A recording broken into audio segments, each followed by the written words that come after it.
suatu tatanan kehidupan yang harmoni kehidupan itu sesuai dengan negeri Seribu Suluk. Misalnya Rokan Hulu itu penuh dengan kegiatan yang religius. Misalnya mengaji dari maghrib itu ke isya itu mengajilah semua masjid.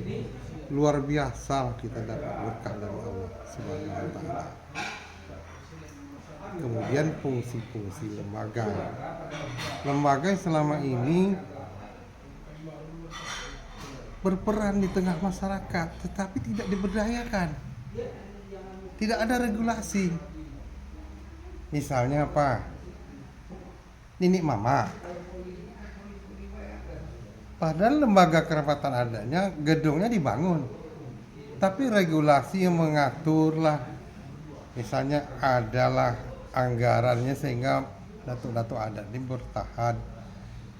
Kemudian masjid itu adalah anggaran biaya personalnya. Sehingga tidak mengharapkan dari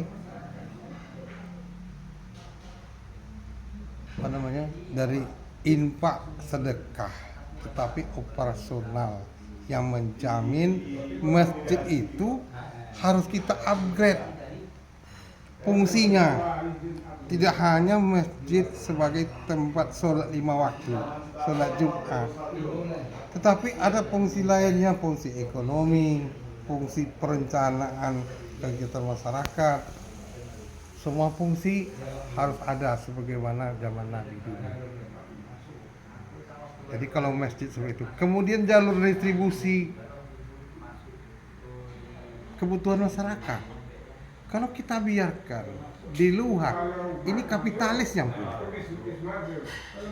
Kapitalis. Tapi kalau jalur distribusi itu misalnya melalui koperasi masjid, Baitul Mal wa Tamwil, ini langsung ke kita.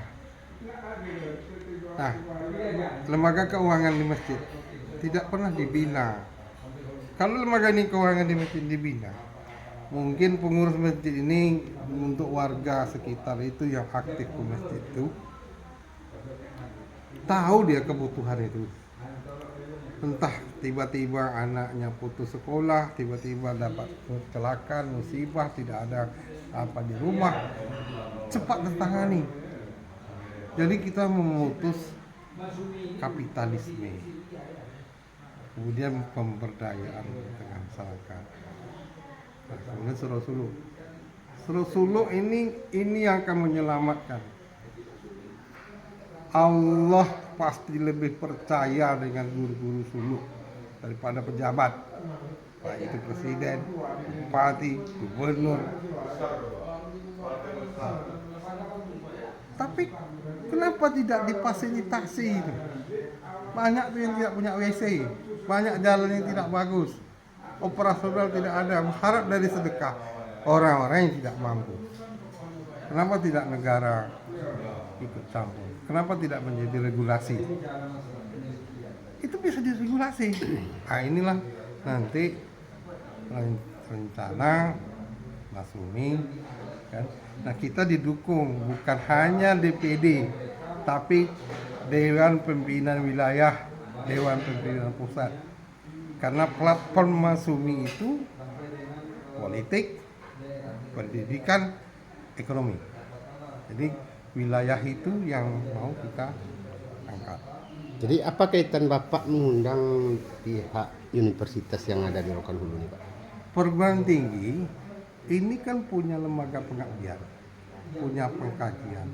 Artinya proses yang kita lakukan itu proses akademisi, sehingga dia lebih diyakini. Oh, ini merupakan orang-orang intelektual yang menghasilkan ini itu.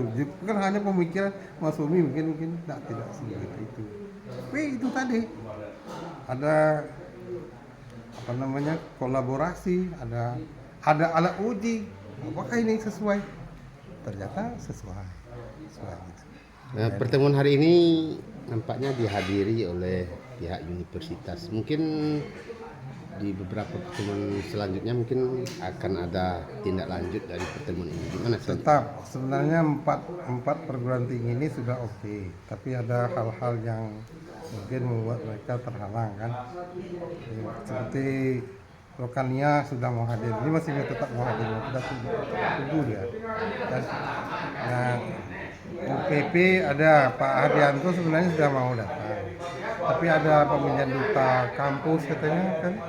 Kemudian ada rapat katanya. Ya kita seharusnya bersama-sama ini menyusun regulasi supaya lebih baik kan. Tidak hanya dari sudut pandang partai politik, tapi dari semua pihak. Kalau ini bagus bersama, ini kan menjadi kekuatan bersama. Jadi partai itu tidak jago-jago gitu, tapi kita bawa bersama. Oh ini bagus, bersama bagus. Oke, kita jalan. Itu maksudnya. Oke Pak, terima kasih Pak. Jadi Pak, apalah harapan Bapak untuk mengundang PP? Tadi udah.